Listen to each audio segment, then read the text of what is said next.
No vídeo de hoje, falaremos sobre uma das páginas mais obscuras da humanidade. Uma tragédia que causou a morte de milhões de pessoas. Antes de entrarmos nessa narrativa, é preciso deixar bem claro o que esse vídeo se propõe a mostrar. Vamos falar sobre o Holodomor, que não foi apenas uma tragédia fruto de má gestão ou azar histórico. Foi uma ação deliberada, sustentada por políticas que esmagaram toda uma nação. Aqui vamos examinar os anos que prepararam esse desastre, entender como foi a Grande Fome, passo a passo, e vamos seguir pelos eventos mais sombrios desse período: requisições forçadas, isolamentos de aldeias, colapso social, canibalismo, venda de pessoas e como que a máquina de propaganda comunista tentou apagar tudo isso. Também vamos mostrar como a Ucrânia conseguiu se reerguer, recuperar sua voz e transformar memória em identidade nacional. A década de 30 começou carregada de tensão no coração da Europa Oriental. A Ucrânia, tradicionalmente conhecida como o celeiro da Europa, atravessava mudanças profundas impostas pelo regime soviético. Aquilo que deveria ser um projeto de modernização virou um dos maiores desastres humanitários do século XX. Muitos anos depois, historiadores como Robert Conquist, no livro The Harvest of Sorrow, e Timothy Snyder, em Bloodlands, escreviam aquele período como um abismo moral sem precedentes na história humana. Esse roteiro, esse pequeno vídeo, ele narra de ponta a ponta o processo que levou ao Holodomor, a fome artificial que devastou milhões de pessoas na Ucrânia, explorando dados da época, documentos oficiais, relatos de sobreviventes e análise de estudiosos contemporâneos.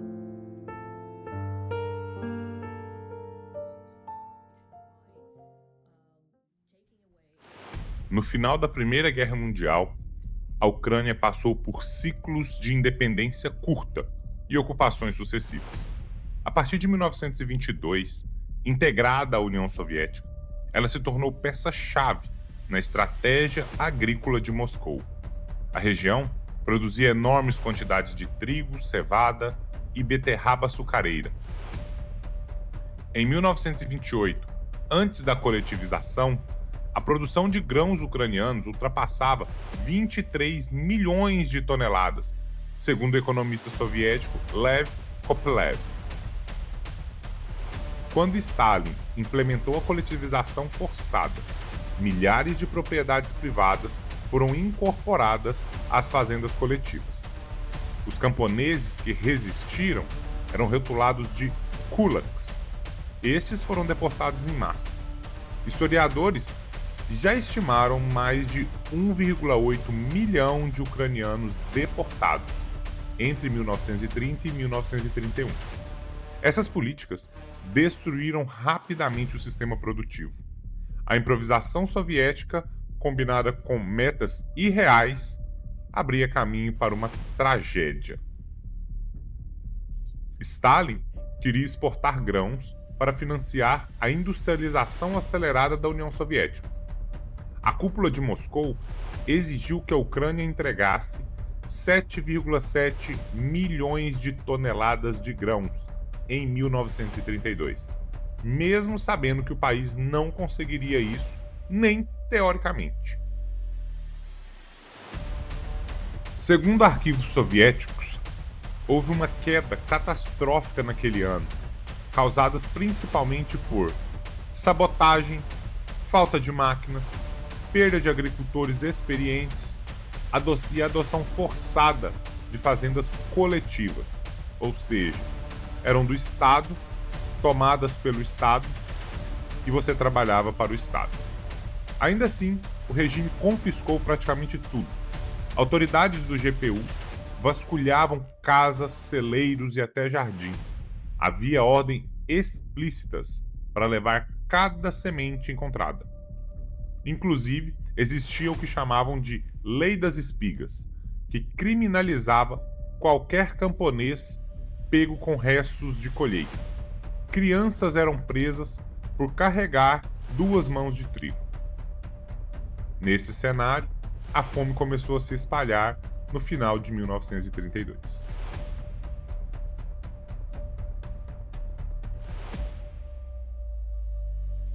Em 1933, a Ucrânia estava totalmente isolada. Não havia como fugir, comprar comida ou receber ajuda externa. Todas as fronteiras estavam tomadas pelos comunistas. Pesquisadores como James Mays e Norman Naimark estimam entre 3,5 e 7 milhões de mortos, dependendo da metodologia aplicada. A cifra mais aceita na historiografia ucraniana recente é de 4 milhões de mortos. A fome era total no país. Segundo documentos divulgados nos arquivos da Ucrânia, a ingestão média diária em algumas regiões caiu para 300 a 400 calorias, quando o mínimo vital é de 2.000. Pessoas morriam nas ruas, nos campos, nas portas de estações ferroviárias bloqueadas pelo Exército Vermelho. Em vilas inteiras, a fome dizimou mais de 70% da população. Em Kharkiv, uma das cidades mais afetadas, os registros administrativos mostram que em certos bairros não havia mais crianças vivas em março de 1933. A fome desmantelou a ordem social. A GPU registrou mais de 2.500 casos oficiais de canibalismo. Houve venda de crianças em mercados clandestinos. Algumas famílias entregavam filhos a estranhos, na esperança de que sobrevivessem. Grupos criminosos capturavam os pequenos para revendê-los. Autoridades locais sabiam, mas preferiam ignorar para não expor o colapso que o regime escondia. Em relatórios, agentes do Estado alertavam: não deixem crianças saírem sozinhas. O perigo não era só a fome, mas a insanidade provocada por ela. Mesmo nesse cenário terrível, houve focos de resistência. Camponeses escondiam sementes em potes enterrados, tentavam fugir para o oeste, sabotavam colheitas coletivas. O regime?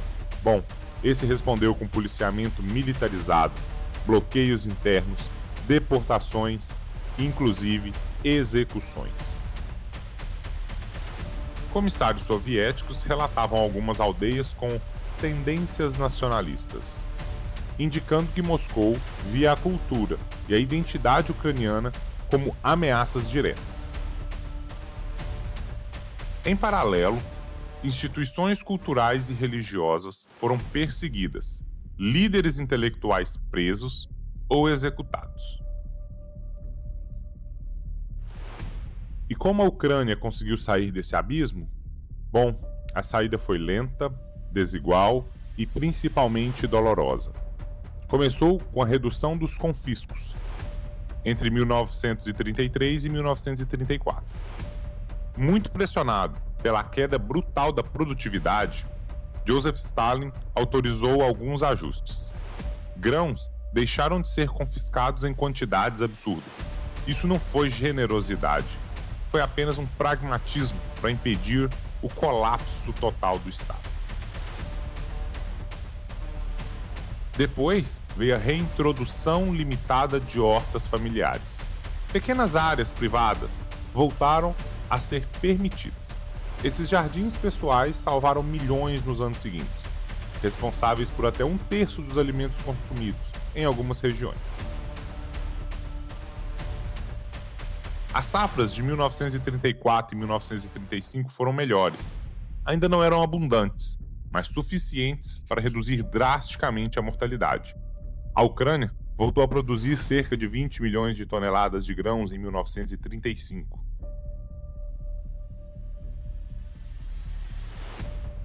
O regime proibiu qualquer menção à fome. Falar do Holodomor gerava prisão. Durante décadas, Moscou negou tudo, como todo bom regime comunista. Famílias guardavam histórias sussurradas, escondiam diários e relatórios, contavam aos filhos o que viveram. Assim, mesmo sob a pressão soviética, a verdade sobreviveu. A população levou décadas para se recuperar. Regiões inteiras ficaram despovoadas. A substituição populacional alterou profundamente a estrutura cultural na Ucrânia.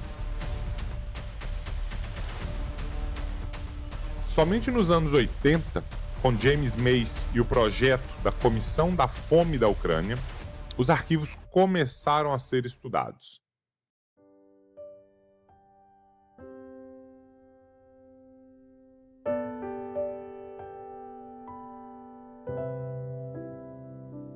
Depois da independência em 1991, Kiev abriu milhões e milhões de páginas e documentos, permitindo novas análises.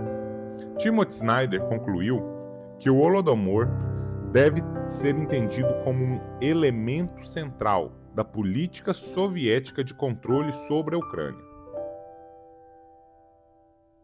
Um outro pesquisador, Conquest, argumenta que os objetivos eram econômicos, mas também políticos. Quebrar a espinha dorsal de um povo que insistia em manter identidade própria. Hoje, cerca de 20 países no mundo reconhecem oficialmente o Holodomor como um genocídio do povo ucraniano.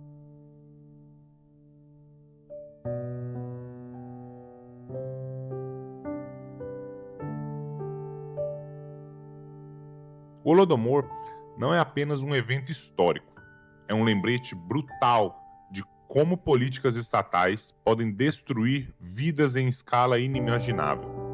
A Ucrânia sobreviveu, não porque o regime mudou de ideia, mas porque o povo restituiu como pôde e porque, eventualmente, a própria máquina soviética percebeu que estava destruindo seu próprio celeiro.